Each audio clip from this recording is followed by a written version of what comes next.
떠나서 범죄하고 방탕하고 그리했던 백성이라 하더라도 언제든지 뉘우치고 돌아오기만 하면 하나님께서 그를 용서하시고 은총을 베푸시겠다 하는 하나님의 놀라운 사랑을 발견하게 됩니다. 그리고 어떻게 돌아올 것인가 하는 그 방법까지도 하나님께서 상세하게 알려주시는 하나님의 놀라운 사랑, 그 세밀하신 사랑을 발견하게 됩니다.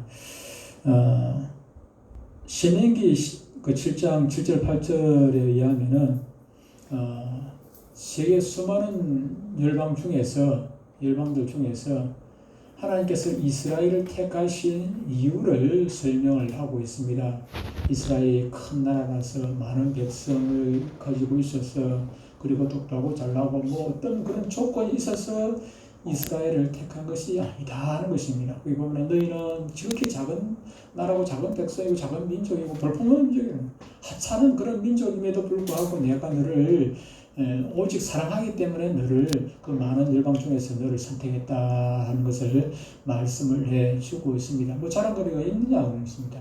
이스라엘이 하나님 앞에 자랑할 것이 아무것도 없는데 그럼에도 불구하고 오직 하나님께서 그를 이스라엘을 사랑하셨기 때문에 구원해 주었다, 선택해 주었다 하는 것입니다.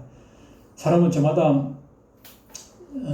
자기 자신의 행동을 결정하고 선택할 수 있는 자유를 다 가지고 있습니다. 그런데 하물며 천지 만물의 주제이신 자유의 우리가 누리고 있는 이 자유의 주인이신 자유를 주신 자유의 주인이신 하나님께서 자유하지 아니하시겠습니까? 하나님은 무엇이든지 선택할 수도 있고 버릴 수도 있다는 것입니다. 그런데 그것을 생각하지 아니하고 왜 하나님께서 특별히 이스라엘이 뭐 잘났다고 이스라엘을 유일하게 선택하시고 그를 구원하셨느냐 그렇게 반문한다면 그것은 참으로 어리석은 질문이 될 수밖에 없는 것입니다. 그런데 문제는 이 하나님의 오직 하나님의 사랑, 하나님의 은혜로 선택을 받은 이스라엘이 그것을 외면했다는 것입니다. 하나님께서 똑똑하고 잘난 부분이 전혀 없음에도 불구하고 하나님께서 그들을 선택해 주었다면 고맙고 감사하고 그렇게 해서 하나님만 사랑하고 섬기고 그렇게 해야 됨에도 불구하고 그들은 하나님의 그 신뢰를 배신했는 것입니다. 하나님의 그 믿음을 배신을 하고 하나님께서 주신 그 계명을 어기고 듣지도 못하고 말하지도 못하고 쉬어면 쉬어 있는 대로 눕히면 눕히 있는 대로 가만 꿈쩍도 못하는 움직이도 못하는 그런 우상들을 섬겼다 하는 것입니다. 이슬 가리켜 호시아 선지자는 또 그리고 이사야 선지자는 이스라엘이 하나님을 버리고 멀리 떠났다 그렇게 표현을 하고 있습니다. 그리고 오늘 보면 14장 1절을 보면은 네가 불의함으로 14장 1절 볼까요? 네가 불의함으로 말미암아 엎드려 아이고 이게 뭐야? 죄송합니다.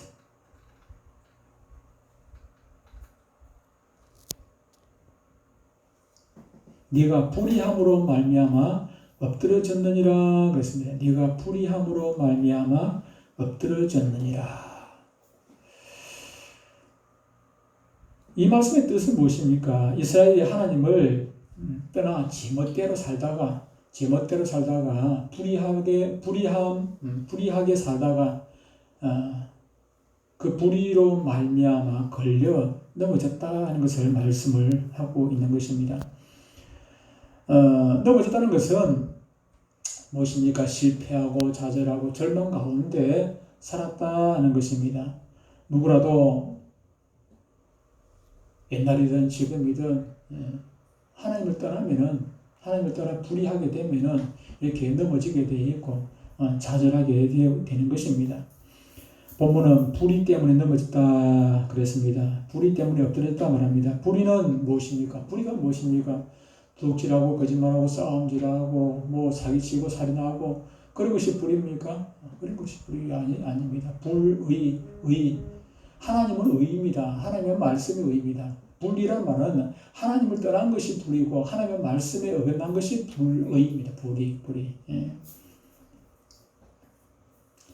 하나님을 의지하지 아니하고 나 자신을 믿고 세상 것을 의지하고 돈, 물질, 뭐 건강 이런 것들을 의지하는 것 그것이 불이입니다. 우리에게는 예수님을 팔아먹은 가룟 유다는 큰 죄인이라고 생각합니다. 예수님을 팔아서 십자가에 팔아먹고 그 결과로 말미암아 예수님께서 십자가에 달리게 되었다. 그래서 가룟 유다는 큰 죄인이고 나는 뭐 조그마한 거에 비하면 조그마한 죄 지었으니까 이것 좀 별것도 아니라고 생각하는 그런 사람들이 참으로 많이 있습니다. 예수 믿으면서도 말이에요. 전에 어떤 할아버지 한 분이 꼭 공원에 가면은 자기 집에 쓰레기를 들고 와가지고 봉지에 넣어가지고 자기 집에 쓰레기를 갖다 그거 얼마 된다고 봉지에 넣어가지고 많이 크지도 않아 한 이만한 거 넣어가지고 덜랑덜랑 들어가가지고 뭐 쓰레기를 쓰레기 봉투도 아니고 그냥 넣어가나 따라가 봤더니 저 공원에 쓰레기통이 있는데 거기다 갖다 버려. 뭐 어쩌다 한 번 그럴 수도 있다 싶었는데 자주 그러네. 또 그러고 공원 쓰레기통에다 갖다 버리고 집에 거 끄집어가지고 쓰레기 봉지 그거 아낀다고. 그래서 한 번은 얘기를 했습니다. 어르신 그렇게 하지 마세요. 그렇게 하면 안 됩니다. 뭐 이거 얼마 안 되는데 얼마 되는 게 이거 안 됩니다. 하지 마세요. 말을 안 들어. 또 그러고 몇 번을 그렇게 하는 거예요. 그래서 한 번은 어르신 한 번만 더 그러면은 제가 시청에 고발할 겁니다. 엄포를 놓았더니 그다음부터는 그렇게 안 하더라고요.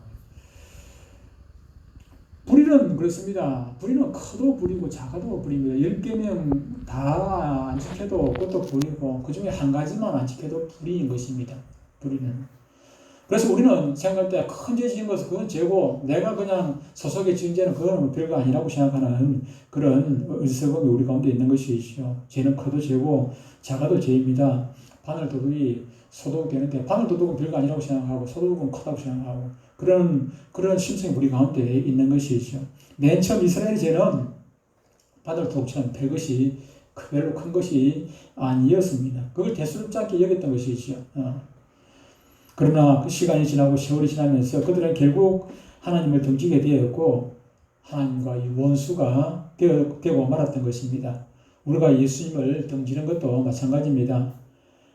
가을 되면은 각 교단들마다 이제 총회를 하게 됩니다. 우리도 이미 총회를 했고 노예되었습니다만 대부분의 교단들이 봄에 총회하는 교단도 있기도 합니다만 대부분이 거의 가을에 9월달쯤 되면은 9월 말쯤 총회를 대부분 그렇게 합니다. 하게 되는데 하게 되면은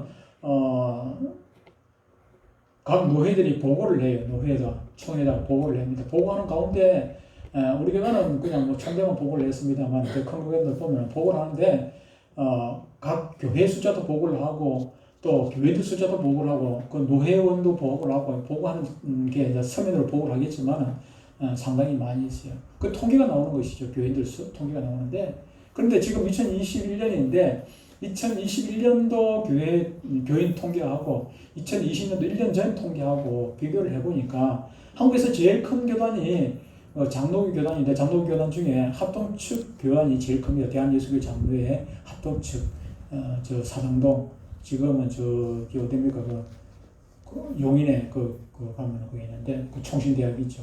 총신대학원입니다. 그 합동측 총회신학교 계열이 총신이라고 하는데 거기 계열이 합동측이라고 하는데 거기 계열이 이제 제일 좀 크다고 보는데 교인이 제일 많죠. 그쪽하고 두 번째로 거의 비슷한데 제일 많은 데가 또 통합측입니다. 통합측인데 거기는 또 장신이죠. 장신입니까? 장신 맞죠? 장로신학교.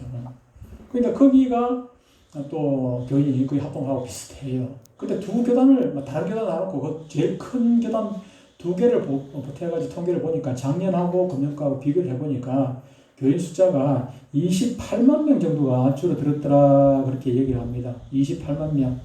28만 7천 몇백 명이 줄어들어서 두 개세요. 그럼 우리가 생각할 때 28만 7천 명 하니까는 별 감각이 안 오는 거 같죠. 별 감각이 안 오는 거 같는데 28만 7천 명이라면은 보통 우리 교회 자립을 하고 어느 정도 규모가 이제 자립 정도 어느 정도 된다고 보는 거 100명을 기준으로 잡습니다. 우리 교단 같은 경우는 작다 보니까 100명 가면은 오히려 그냥 크다고 볼 수도 있기도 한데 제가 전에 섬겼던 간호사를 섬겼던 하나로 교회가 제가 그 교회 갈 때 한 230명 되었습니다. 230명 되었는데 뭐 그 정도 같으면 우리 교단에서는 제법 단단한 교회입니다. 230명 교회 같으면 단단한 교회입니다. 근데 100명만 되어도 그냥 자립이 되고 또 괜찮죠. 괜찮은데 100명 되는 교회가 몇 개가 없어졌다는 얘기입니까? 2,800개가 없어졌다는 것입니다. 100명 되는 교회가 마치 1년 사이에 2,800개 교회가 없어진 것 같다. 그렇게 보시면 28만 명이라는 숫자는 엄청난 숫자라는 얘기입니다. 왜 2,870개 교회가 문을 닫은 것과 같은 그런 교회 숫자가 줄어드는 것입니까? 그만큼 줄어드는 것입니까? 처음에는 코로나 핑계대고 교회를 이렇게 빠지고 저렇게 빠져도 누가 뭐라는 사람 없었습니다. 교회 오는 것이 교회 입장에서는 목사님 입장에서 보면 막 부담스러울 수 있어요. 큰 교회 같은 경우에 교회 너무 많이 오면 이 앉을 자리가 따다다 붙어 앉으면 안 되니까 또 다섯도 나오고 하니까 부담이 되지요. 부담이. 그래서 집에서 온라인으로 예배를 드리고 또 교대로 예배를 드리기도 하고 1부, 2부, 3부 나눠서 드리기도 하고 그렇게 여러 가지 방법을 쓰기도 했는데 그런데 이렇게 한 번 빠지고 두 번 빠지고 1년 빠지고 지금 1년 하고도 한참 시간이 지났지요. 그러다 보니까 이게 집에서 예배 드리는 거 집에서 예배 드리면은 또 괜찮은데 그나마 괜찮은데 집에서 예배 드리다 보니까 누가 간섭을 안 하니까 그냥 처음에는 예배 드리고 또 유튜브로 그냥 방송 보면서 예배 드리고 그렇게 하다가 한 번 빠져도 누가 뭐라는 사람이 없잖아요. 간섭하는 사람이 누가 보는 사람이 없잖아요. 작은 교회 가는 것을 많은 사람들이 부담스럽게 해요. 왜 부담스럽습니까? 결석하면 목사님이 딱 바로 아니까 오늘 결석했네? 그럼 전화하고 신방을 하고 요즘 신방 잘 안 합니다만 옛날에 집에까지 찾아가서 신방까지 하고 그러니까 교회들이 부담스러워. 그래서 처음 교회를 옮길 때 저한테 어떻게 이사를 가면 어떻게 합니까? 큰 교회를 가려면 큰 교회 살짝 갔다가 살짝 나왔다가 등록도 안 하고 갔다 그렇게 코로나 핑계 대고 교회 안 나와도 누가 보는 사람도 없고 구역장도 안 찾아오고 신방도 안 오고 편하고 얼마나 좋아요. 예배 시간에 찬송을 하든지 말든지 졸든지 말든지 누워서 예배를 드리든지 앉아서 예배를 드리든지 그러다가 11절을 해도 그만 안 해도 그만 그러면 그게 나태해져 가지고 처음에는 안 그랬죠. 처음에 첫 주, 둘째 주는 안 그랬겠지만은 그것이 한 달, 두 달 지나가다 보니까는 그렇게 되는 것이고 제가 하는 교회 운영교회 목사님보다 그렇게 얘기해요. 원래 교인이 1,300명 되었어요. 1,300명. 한 달 전에 물으니까 몇 명이요? 700명도 안 보인다고 700명. 왜 그런 일이 생깁니까? 바늘도둑이 소독됐지 처음에는 안 그랬는데 이것이 습관이 되어지니까 그렇게 되어지는 것입니다.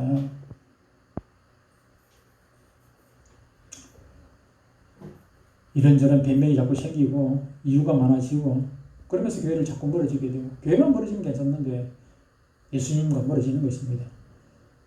교회를 등지는 이유는 전부 핑계가 없어서 교회 안 나오는 사람 아무도 없습니다. 오늘 보면은 네가 불의 때문에 엎드려졌다 이렇게 말씀을 합니다. 불의는 개인을 넘어뜨리고 가정을 넘어뜨리게 되고 교회를 넘어지게 만들고 나아가서 한 국가도 불의 때문에 넘어지게 되는 것입니다. 우리 잘 아는데 소돔 고모라가 왜 유황불에 그냥 멸망을 당했습니까? 불의 때문입니다. 우리가 잘 아는 아합 왕이 왜 그렇게 되었습니까? 불의 때문에 넘어진 것입니다. 헤롯 왕이 하나님께 영광 돌리지 않냐고 그렇게 하다가 그냥 축이 모여서 죽어. 불의 때문에 불의. 야고보 사도는 우리가 잘 아는 대로 야고보서 1장 15절에 뭐라고 말씀합니까? 욕심이 잉태한 적 죄를 낳고 죄가 장성한 적 죽는다. 사망을 낳는다 말씀하고 있지 않습니까? 하나님은 하나님을 덩치고 떠난 이스라엘에서 엎어지고 코가 깨지고 허리가 부러지고 완전 막 중환자가 되어져 버리는데 그런데 그런 이스라엘을 향하여 뭐라고 말씀을 합니까? 돌아오라 이렇게 말씀하십니다. 1절에서 네 하나님 여호와께로 돌아오라 이렇게 말씀하셨습니다. 네 하나님께로 어디로? 네 하나님 여호와께로 돌아오라. 하나님께로.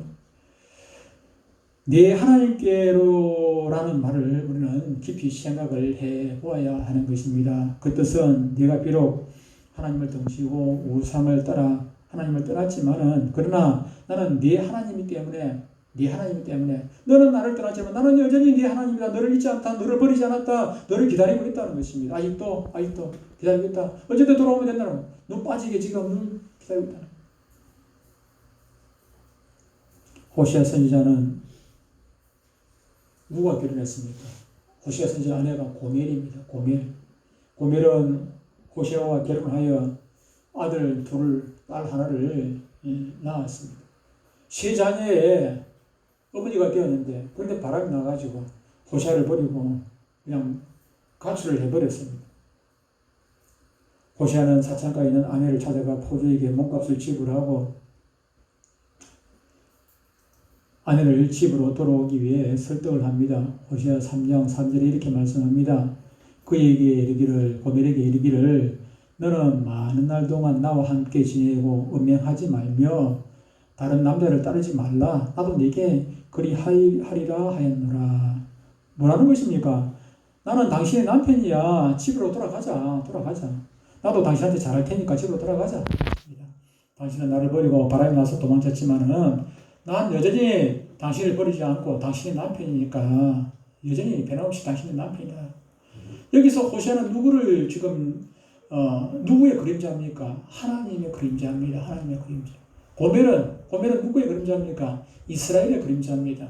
이스라엘이 하나님 앞에 범죄하고 불의하고 그렇게 떠나갔지만은 하나님은 여전히 호시아가 고멜의 여전히 남편으로서 기다리고 있듯이 하나님께서 여전히 그 안에 이스라엘을 기다리고 있다는 것입니다. 누가복음 15장의 탕자 비유에서 아버지를 떠나 허랑방탕에 지냈던 그 탕자 둘째 아들 이야기도 같은 경우가 되지 않겠습니까? 타락한 아들은 아버지를 버리고 멀리 떠났지만 아버지는 결코 그 아들을 버릴 수가 없었습니다. 한시도 꿈에도 잊지 않고 있었습니다. 아들이 돌아오기를 그렇게 손꼽아 기다리고 있었던 것입니다. 돌아온 아들이 감히 그것도 염치가 있었죠. 아버지라 부를 수가 없었어요. 제가 이제부터는 아버지의 아들로서가 아니라 아버지 집에 있는 품꾼의 일꾼의 한 사람으로 그냥 저를 써주십시오. 근데 그 아버지가 뭐라고 대답을 합니까? 오냐? 그렇게 대답했습니까? 대꾸도 하지 않았고, 들은 척도 하지 아니하고, 그에게 반지를 끼워주고, 옷을 입혀주고, 신발을 신겨주고, 큰 잔치를 베풀어주고, 큰 잔치를 베풀어가지고 뭐라고 얘기합니까? 온 동네 잔치를 베풀어가지고, 이는 내 죽었다가 다시 살아온 아들이에요. 잃어버렸다 다시 찾은 아들이라고 그냥 온 동시에 잔치를. 이것이 바로 하나님의 사랑입니다. 내가 주를 버린다고 해서 주님께서 우리를 잊어버리지 않습니다. 버리지 않습니다. 내가 주님을 잊어버렸다고 해가지고 하나님께서 한시라도 우리를 잊는 그런 법은 없는 것입니다. 그것이 하나님 사랑입니다. 하나님을 떠났던 죄인이 그 하나님의 놀라운 사랑을 믿고 하나님께 돌아오는 것을 우리는 회개라 그렇게 말합니다. 회개. 그러니까 회개라는 것은 돌이켜 하나님께로 돌아가는 것입니다. 돌이켜 하나님께로 돌아오는 그 행동, 하나님께로 돌아오는 행동, 그것을 회개라고 합니다. 네 하나님 여호와께로 돌아오라는 말씀 가운데 여호와께로, 아까 우리 읽은 1절에 보니까 여호와께로라는 말이 있죠.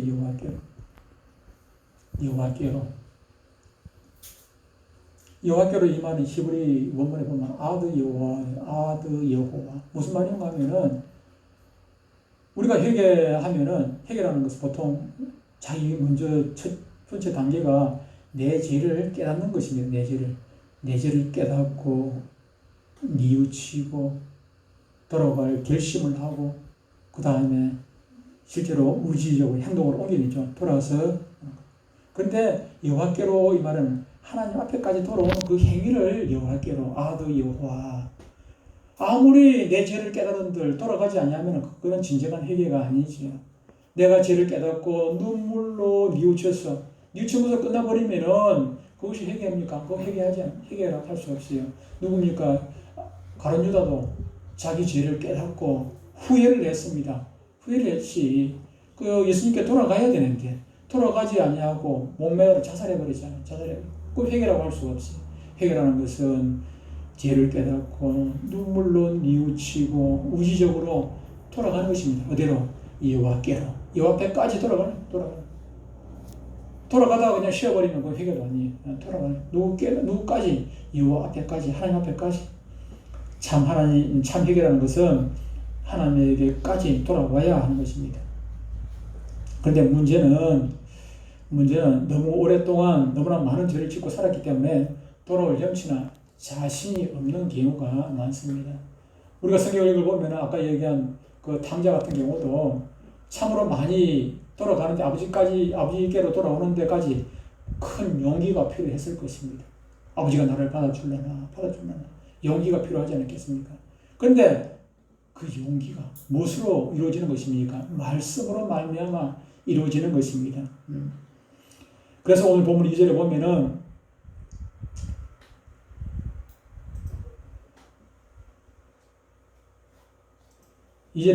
이렇게 말씀을 하고 있습니다. 너는 말씀을 가지고 돌아오라. 2절에 보면 너는 말씀을 가지고 여호와께로 돌아오라. 어떤 말씀을 가지고 돌아오는 것입니까? 어떤 말씀? 돌아오기만 하면은 용서해 주시겠다는. 그 말씀을 돌아오기만 하면은 아버지가 지금 몽둥이만큼 돌아오기만 하면 그냥 쭉 패라고 대하고 있으면 누가 돌아갈 수 있겠어요? 돌아오면은 용서해 주겠다는 그 말씀을, 약속의 말씀을 여호와께 돌아라. 너는 말씀을 가지고 그랬잖아. 그 말씀이 용서해 주시겠다는 그 약속의 말씀을 가지고 그걸 믿고 새기고 여호와께 나아가기를 하라고 말씀을 하는 것입니다. 이사야 1장 18절에 보면은 이렇게 말씀하고 있습니다. 여호와께서 말씀하시되, 우리가 잘 아는 말씀이죠. 오라 우리가 서로 변론하자. 너희 죄가 주홍 같을지라도 눈과 같이 희어질 것이요 주홍같이 붉을지라도 양털같이 희게 되리라. 우리가 지은 죄를 생각하면은 이거는 매를 맞을 정도가 아니라 그냥 죽어 마땅한 죄인들 아닙니까? 그럼에도 불구하고 그것을 깨끗하게 눈과 같이 희게 해주고 양털같이 깨끗하게 해주시겠다고 하나님께서 약속의 말씀을 주셨어요. 이 말씀을 믿고 우리는 회개하고 주님께 돌아가는 것입니다. 호세아 6장 1절에도 보면 이렇게 말씀하고 있습니다. 오라 우리가 여호와께로 돌아가자. 여호와께서 우리를 찢으셨으나 도로 낫게 하실 것이요 우리를 찢으셨으나 싸매어 주실 것입니다. 찢고 치시고 하는 것이 무엇입니까? 우리 악한 행동으로 말미암아 돌아오라고 치시하는. 개가 집에 지르는 짐승이 엉뚱한 길로 가면은 바른 길로 가라고 치잖아요. 그걸 아플 수도 있죠. 그러면은 상처가 났으면 그것을 싸매주시고 치료해주시고 안아주시고 때리고도 마음 편한 하나님이시겠습니까? 우리를 때리시고도 하나님은 울고 계십니다. 우리가 이 약속의 말씀을 믿는다면은 돌아오지 못할 이유가 없습니다. 오늘 본문 2절 하반절에 보면은 말씀을 가지고 돌아와서 고백해야 될 말씀이 제시되어 있습니다. 그것은 2절 한번 보십시다.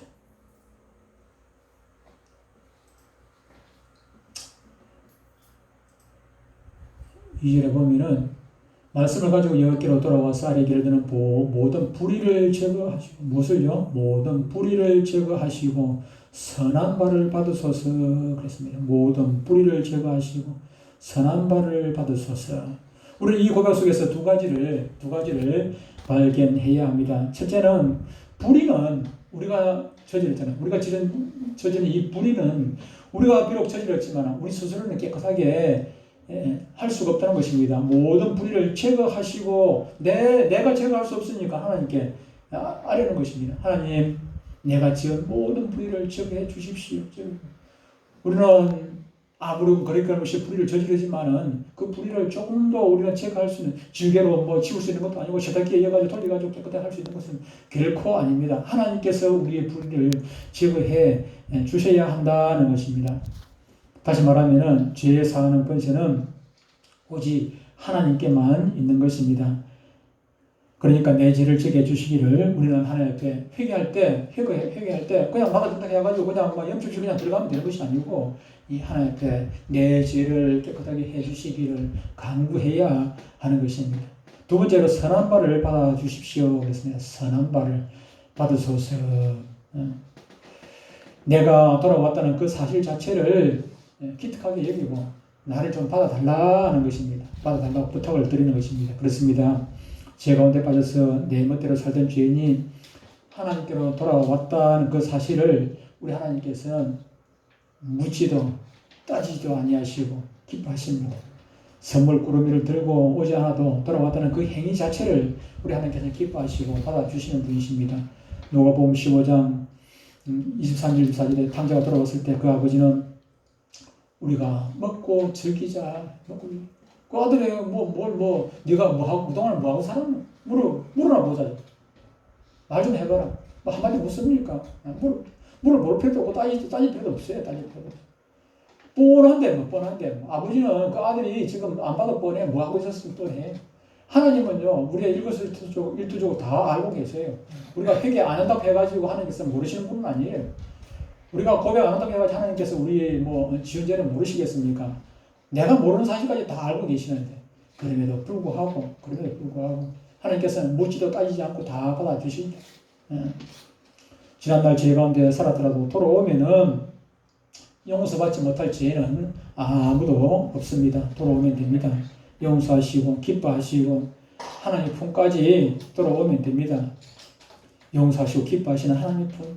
하나님 품은 얼마나 넓고 크신지 모든 것 다 그냥 품어주시고 용서해 주시는. 타락한 아들도 돌아왔을 때 용서했습니다. 멸망시키기로 작정했던 니느웨도 40후에 멸망할 건데 가만 그대로 있었습니다. 근데 회개하니까 니느웨도 용서를 받았다 하는 것입니다. 그러나 돌아오면 살지만 돌아오지 않으면 죽는 것입니다. 여기 모니터가 있는데 아무리 모니터가 좋다 할지라도 이건 비싼 건 아닙니다만 좋다 할지라도 이 컴퓨터에서 손을 연결하지 않으면 이건 아무 컴퓨터에서 연결하거나 아니면 다른 외부 영상 출력 장치가 연결이 되어야지. 아무도 연결하지 않고 그냥 텔레비만 나누면 이 모니터만 나누면 이게 무슨 기능을 하겠습니까? 마찬가지로 저와 여러분도 마찬가지입니다. 우리가 하나님께 돌아가서 하나님께 붙어 있을 때 우리는 성도로서 기능을 발휘하게 되는 것입니다. 붙어 있는 것이 중요합니다. 누구에게? 하나님께, 예수님께 붙어 있는. 잘 아는 대로 요한복음 15장에 보면은 포도나무 비유가 있지. 포도나무 비유가 있어. 너희가 내 안에, 내가 너희 안에 있으면은 너희가 과실을 맺는데 많이 맺다. 우리가 예수님께 붙어 있을 때 우리가 성도로서 온전한 열매를 맺게 되는 것입니다. 근데 붙어 있지 아니하면은 어떻게 됩니까? 가지처럼 말라 그냥 다 떨어져 버린다. 사람들 이렇게 밟힐 뿐이야. 그냥 불에 태워버리겠지.